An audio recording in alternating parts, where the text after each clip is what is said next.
Salut, c'est Trado, je suis content de vous retrouver pour la mise à jour de l'analyse technique du CAC 40. Sombre journée avec 0,9% abandonné. On se doutait un petit peu que cette prise d'initiative la veille avec une progression de 0,8%, alors même que les marchés américains étaient fermés, mettait le CAC 40 dans une situation un petit peu hasardeuse. Et malheureusement, ce qui se passe souvent, c'est encore produit. Les Américains nous ont renvoyés à notre position de subalterne. Et en même temps que le Nasdaq a abandonné 2,5% avec les autres marchés américains, plus de 1%, le CAC 40 abandonne lui aussi 1%. Venons tester deux supports une nouvelle fois. Le support intermédiaire des 70, 65, 61, 06, déjà à l'origine du regain de forme à partir du 10 janvier et qui a été testé encore une fois, tout comme le support hebdomadaire des 71, 20, 71, 84, qui est une zone de résistance, une zone de support hebdomadaire. Je vous rappelle toujours dans l'optique de faire du pédagogique parce que n'oubliez pas que la seule chose que je vous apporte, moi, c'est une aide à constituer votre propre façon de trader. Et regardez, rien n'est perdu. Résistance, cassée et testée depuis. C'est lourd notamment à cause de la physionomie de la bougie 1 la bougie 2 qui constitue avec la bougie 1 un avalement haussier. Alors ce que je dis peut surprendre, mais il faut bien comprendre que l'analyse technique fonctionne également à cause de prophéties auto-réalisées et laissez-moi vous affirmer que la plupart, pour ne pas dire tous les analystes techniques, ont repéré cet avalement baissier et donc profitent de ce mouvement de cette baisse pour crédibiliser une continuation de la baisse faisant suite à l'avalement baissier. Je reviens à mes données journalières. Malheureusement, même si on est venu tester et rebondir a priori sur le support intermédiaire 70, 65, 71, 06, il y a des chances pour que ce ne soit pas terminé. En particulier, vous remarquerez la configuration du chandelier japonais du jour n'est pas bonne. C'est pas horrible parce qu'on termine plutôt dans le tiers neutre que dans le tiers baissier, mais ça reste rouge. Mais quand on regarde la bougie Aiki-Nashi, on constate que c'est pour le coup une vraie bougie de baisse. Alors pas horriblement baissière, car la longueur de la mèche basse montre qu'il y a eu quand même une pression haussière, mais ça reste comme une bougie rouge et puis surtout une bougie qui n'a pas de mèche haute. Alors forcément maintenant, quand on regarde la bougie Shui Line Break, on voit qu'il y a des fortes chances pour que ce premier bloc soit suivi d'un autre bloc. Mais maintenant, encore une fois, c'est trop tard pour le jouer. C'était quand on avait rebondi. Et on ne peut pas dire qu'on ne savait pas que ça risquait de se produire parce que maintenant, regardez, je reviens sur les données mais il suffirait clairement que l'on clôture sous 7116 par notre fameux deuxième bloc rouge. Et autant dire qu'avec la clôture horrible du Nasdaq et des indices américains ce mardi, il y a de fortes chances pour que cela se produise. Mais vous voyez que maintenant, c'est un peu tard pour jouer ce scénario. C'était lorsqu'on avait fait cette bougie-là qu'il fallait éventuellement rentrer. Alors, petit coup de pouce, petite indication. Vous voyez, on était à 50% de retracement de la baisse quand on a fait ça, et c'est pour ça également que ceux qui voulaient jouer ce scénario auraient pu le faire. Alors forcément, c'est toujours facile après coup, mais c'était simplement, les traders expérimentés ont attendu justement le retracement de 50% de la baisse pour initier leur position vendeuse, et maintenant, encore une fois, on est plus proche d'inscrire un nouveau plus bas, et donc d'avoir un deuxième bloc rouge que de ne pas le faire, il me semble.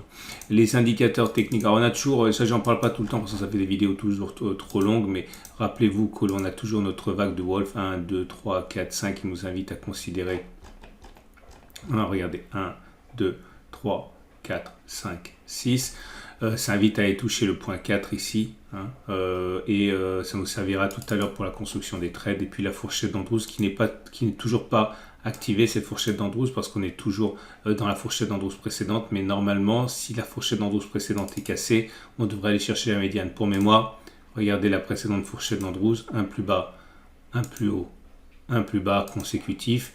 Regardez comme on est venu solliciter justement le bas de cette fourchette d'Andrews. Pour l'instant, c'est pas cassé, mais si on clôture en dessous et que l'on casse la fourchette d'Andrews, regardez, je vais enlever pour que ce soit plus clair. Voilà.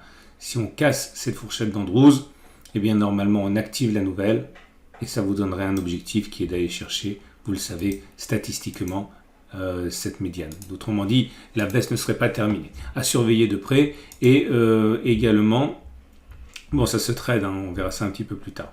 Également les éléments techniques. Alors ce que j'aime pas, c'est que la moyenne mobile à 7 jours elle est descendante et on est en dessous, donc la tendance immédiate est baissière. La moyenne mobile à 20 périodes est toujours ascendante. Malheureusement, comme vous pouvez le constater, on est en dessous, donc la tendance générale est neutre. On vient d'assister à un croisement faible M7-M20, ça a déjà été backtesté par mes soins devant vous en début d'année dernière en fait. Ça veut dire que normalement il y a plus de chances de continuer à baisser que de ne pas baisser. Mais par contre c'est souvent assorti d'un pullback sur la M20. Okay, donc ceux qui veulent rentrer à la baisse peuvent profiter éventuellement du pullback pour le faire. La moyenne mobile à 50 jours est toujours ascendante au-dessus de la tendance de fond et haussière. À noter également que pour l'instant, le super trend et le SAR en fait. Attendez, je vais pas trop vite. Le super trend continue à jouer les barrières défensives ici. C'est la deuxième fois en 6 séances. Si ça casse, vous savez qu'il y a un trade engagé, on reviendra sur le cas échéant. À moins que vous vouliez entrer tout de suite, imaginons que mercredi ça casse et que vous vouliez rentrer. Je vous rappelle que la règle qu'on a backtestée, c'est de prendre la distance entre la clôture et les plus hauts, 403, et de viser la même chose vers le bas. Ok, bon, de toute façon, regardez mes vieilles vidéos. Et le SAR qui également invite à considérer qu'on n'a pas fait les plus bas, toujours pour la même chose, c'est qu'on a cassé le SAR sur cette bougie. Les points verts sont devenus rouges. Une fois qu'on casse le SAR, eh bien, on a plus de chances d'aller clôturer sous le plus bas de la bougie de cassure, 7100, que de ne pas le faire. Bref, tout ça, c'est de la redite. J'en ai parlé beaucoup, mais c'est pour vous donner des idées de trade. Je ne raconte pas ça pour simplement faire le point des indicateurs techniques. Rien de plus à annoncer au niveau des indicateurs techniques. On sait très bien, on l'a vu hier, que le Vortex a délivré son signal baissier, ainsi que le Trix. On ne va pas revenir là-dessus, on passe directement à l'Ichimoku qui lui aussi nous délivre des informations du front qui ne sont pas forcément les meilleures qui soient. La tendance de fond n'est pas nécessairement baissière, on s'en fout, puisque vous voyez que le nuage il est toujours bleu, mais par contre il dérive à plat, comme ça c'est signe d'une tendance de fond qui est neutre. Entériné peut-être bientôt par un twist du nuage. Pour l'instant ça reste simplement, on va dire, neutre, mais pas confirmé. Enfin, en tout cas, c'est pas baissier pour l'instant. La kit jaune est plate, donc la tendance générale est neutre. Attention à la Tenkan qui commence à adopter une pente baissière, ce qui nous mettra en tendance immédiate baissière. J'ai dit, je répète encore et encore, qu'il n'y a pas de soutien à attendre de la part des traders Ichimoku sur cette unité de temps avant un retour sur la kit jaune. Les traders Ichimoku aiment bien rentrer sur la kit jaune. Et on passe donc au trade du jour. Alors c'est toujours la même chose, je suis déjà de me répéter, mais vous voyez, c'est pas parce que c'est toujours la même chose que c'est trop tard, puisque si vous êtes haussier, forcément la première chose à laquelle on pense c'est d'acheter aux alentours de la zone de support pour viser un repli. La stratégie, ceux qui ont pris ce trade que moi j'ai pas pris auraient raison de le faire. De toute façon, vous voyez, on arrive sur la zone de support, on avait déjà mentionné ça. Vous mettez un stop de protection en dessous de la zone, mettons 1%, 1,10%. Vous voyez qu'on a même fait 2% avec un ratio 1 pour 2, donc c'était pas mal. Est-ce que ça veut dire que ça va se reproduire maintenant? Rien n'est moins sûr, mais en tout cas on peut toujours envisager de mettre d'acheter stop de protection en dessous du support intermédiaire et viser au moins sur la même chose mais vers le haut. Ça c'est pour le trade haussier. Pour le trade baissier, je ne vois rien d'autre maintenant que les trades de long terme, enfin de moyen terme. Je rappelle au passage que plus vous avancez dans la durée de détention du trade, plus il est intéressant de basculer du CFD au Turbo 24 si vous travaillez avec IG. Et vous avez ici donc imaginons que vous vouliez trader la fourchette d'Andrews, qui est très dangereux en ce sens qu'elle n'est pas encore activée, puisque vous avez bien vu qu'on est dans la précédente. Mais imaginons que vous décidez d'entrer parce que vous avez la conviction que c'est votre pari que ça va casser la fourchette d'Andrews. Stop loss à 2,6%, objectif rallier la médiane de la fourchette d'Andrews, 4,5, excellent ratio gain-risque. Autre façon, on le sait, l'histoire du SAR, puisque non, on ne peut plus trader le SAR, on n'aurait pas un ratio gain-risque intéressant. Non, par contre, on peut trader la vague de Wolf toujours. Je vous invite à regarder le module vague de Wolf dans le pack Total Trado si vous ne savez plus comment on l'utilise, mais l'idée, clairement, vous visez le point 4 ici à 6,6%, vous mettez un stop de protection au-dessus des précédents plus hauts, 4,7, vous avez un ratio gain-risque supérieur à 1, forcément c'est moins bon qu'il y a quelques jours, mais c'est quand même supérieur à 1. Et je vous montre rapidement les données horaires, mais juste avant ça, petit coup de projecteur, c'est le coup de projecteur du jour sur l'or et l'argent. L'argent a bondi de 2,7% aujourd'hui, enfin je ne sais plus où on en est maintenant, mais on était à un moment à 2,7%. L'or bondit également, mais de manière plus mesurée depuis une ou deux semaines suite aux peurs inflationnistes. Je vous rappelle que si vous voulez acheter des pièces d'or, des pièces d'argent au meilleur prix au meilleur moment, eh bien, vous avez mes vidéos sur l'or, il y en a une qui vient tout de suite. Pensez que ça peut faire l'objet de cadeaux aux enfants ou même d'assurance retraite pour vous, hein. Une pièce de temps en temps. Mon partenaire, c'est au coffre. Vous avez la vidéo, si vous vous y intéressez, juste après cette vidéo-ci, pour investir intelligemment avec les actualités de l'or et de l'argent.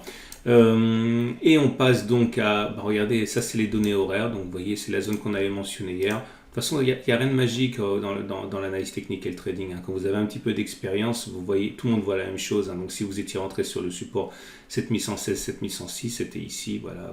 Je ne sais pas quelle aurait été votre stratégie, mais imaginons que vous ayez mis un stop de protection à 1 ATR. Bon, vous avez gagné sur ce trade. Maintenant, encore une fois, on ne peut pas savoir à l'avance.